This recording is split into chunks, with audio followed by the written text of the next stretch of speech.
So 13 lang. Ako na next. Paglabas nila yan, ako na next. Waiting tayo sa pharmacy. Kunin ko yung aking gamot na resita. And then, pupunta pa ako sa sa vital site area. Saan vital ba? Vital site. Ayan, pupuntahan ko. Ayun, vital site area. Pupuntahan ko ng vital site dun sa room 14. Ayan, papasok ako dyan na may sa vital.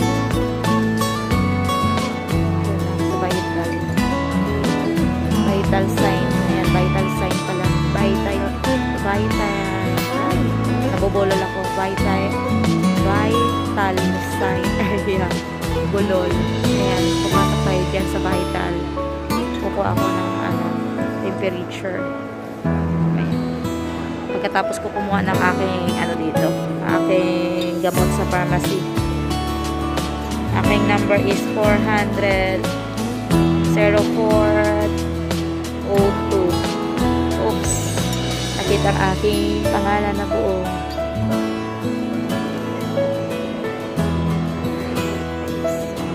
355 yung aking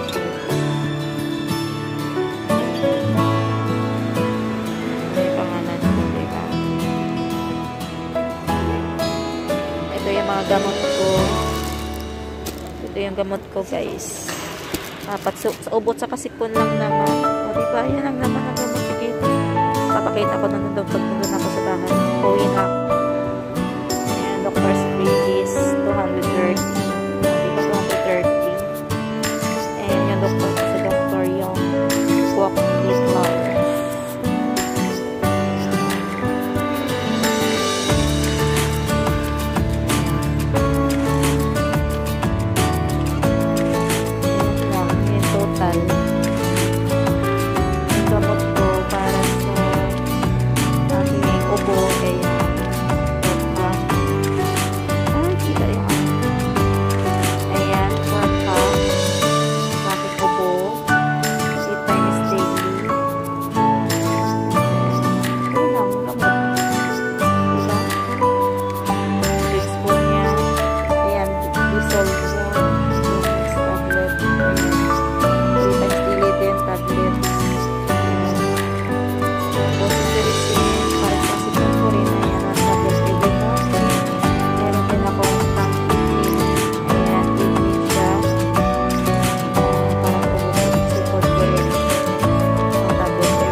Piraso lang.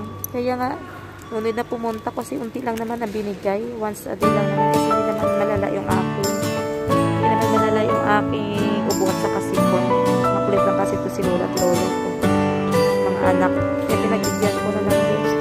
Ayan, tapos na uwi na ako. Ayan lang. Ito yung nila dito. Ng mga zip ship. Tayo, guys. Bilis lang naman. Pero maraming patients. Ubo lang na ubo, sipon.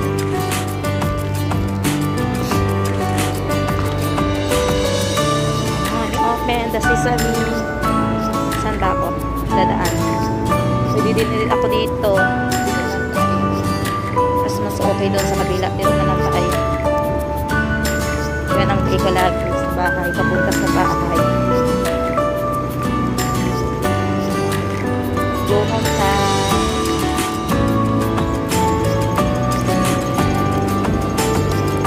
Init naman sa labas. Isa na yung aking ito. Kasi galing ako sa lamig tapos init, diba?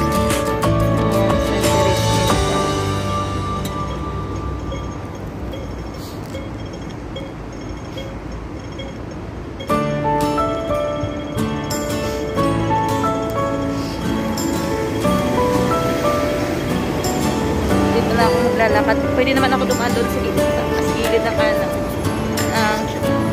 dito ng way ko. Kasi tatawid na naman ako mamaya. Ganun din para straight na sa bahay. Ako tawid. Same lang naman yung tinawiran ko at saka tawid doon sa tabi. Dito na ako kasi comfortable ako dito kung dito ako dadaan.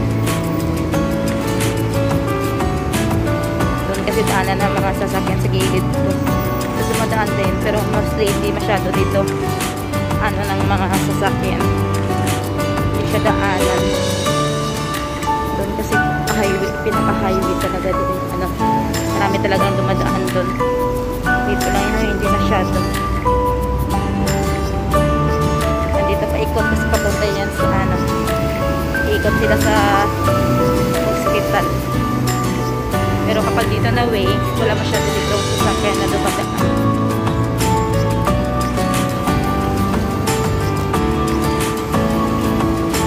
Dito na area. Kapag doon kasi, dami kasi daanan. Puro daanan talaga dyan ng mga bus, sasakyan. Ayan dito, safe. Hindi maingay. Saka dito kasi ang ano talaga ng bahay. Dito na side. Uwi na ako guys. Saka yung gamot ko ang liit-liit. Pang ano lang to. Pang one. Ang ano ko nga lang yung ang sipon ko nga lang sa sipon ko 3 times. Once at one day ko lang nainom ito. Iba. 3 piraso lang eh. Pang isang araw kasi nakikita naman ng doktor na hindi naman malala yung aking ano. Yung akong ubo sa kasipon. Kasi siguro nga inuubo at saka sinisipon ako kasi nga sa init sa panahon dito na pawisin kasi ako tapos naglalagay naman ako ng towel sa likod ko. Nambis nga ako magpalit ng towel sa likod ko eh. Isang basa kahit damit ko basang basa. Mabilis ako mapawisan pag sobrang init talaga. Siguro kapag ano pawis na pawis ako tapos tumututok ako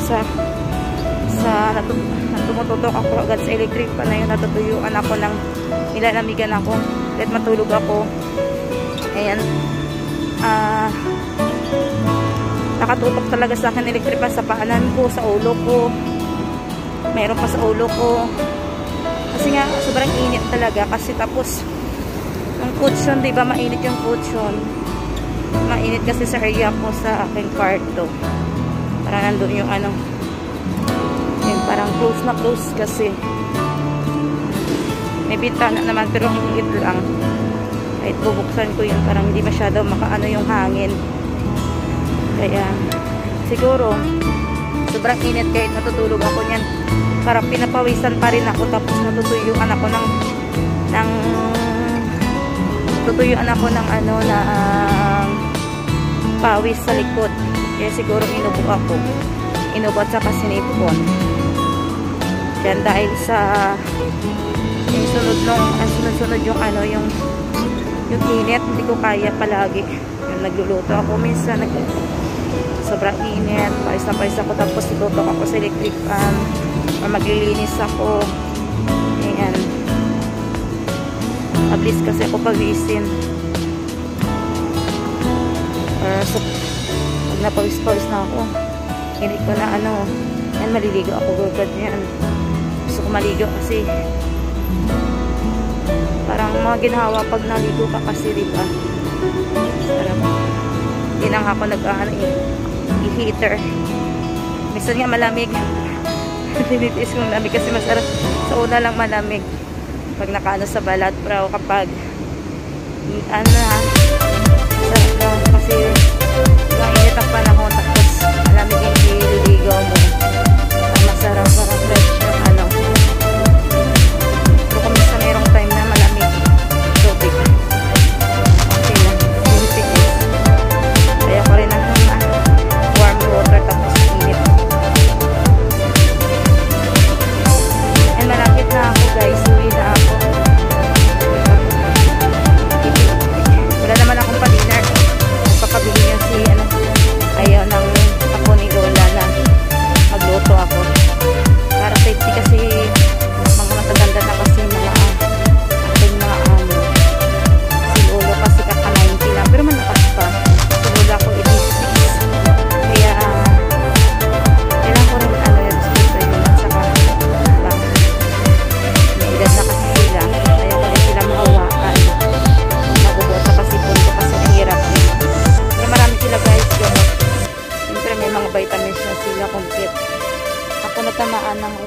ng ano kasi nga